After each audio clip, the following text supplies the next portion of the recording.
So the funny thing about losing weight is that until you're like a size 6, everybody just thinks that you just sit around all day eating food and you're unhealthy. So for example, I was at a new beautician, and we were talking about my hair goals, and I was telling her blah blah blah how I want to get it healthier and longer, basic stuff. And she was like, "Well, a lot of that starts with diet and exercise."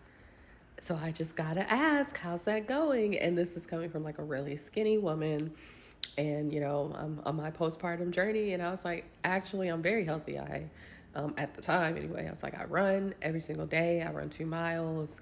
I eat very healthy. I sleep 6 hours. Blah blah blah. I went down the list, and she was like, oh, and it's like, yeah, yeah. I'm on a weight loss journey. I have lost 35 pounds, but I'm still a size 14. Okay, so but I've lost 35 pounds. That does not mean that I am unhealthy because I am chubby. It means that I am in the middle of the journey. But I get this a lot, or people, they just assume that, oh, you must sit around eating everything. No, I did this thing called pregnancy, and my hormones were already trying to gain as much weight as they could, and pregnancy helped. Okay.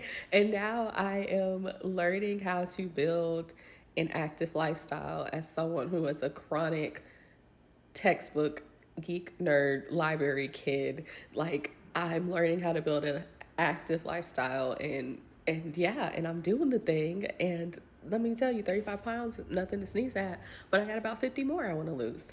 And yeah, it's just funny how society is still like, oh, you must be super unhealthy and you must just love eating. Like, when I get food in a restaurant and I'm like, oh, that's too much, the waiters are like, that's too much? You sure? You sure that's too much for you? Okay. And I'm like, yes, it's too much food. I actually do not eat that much. And that's actually part of the issue with me losing weight, is that I struggle to eat enough food.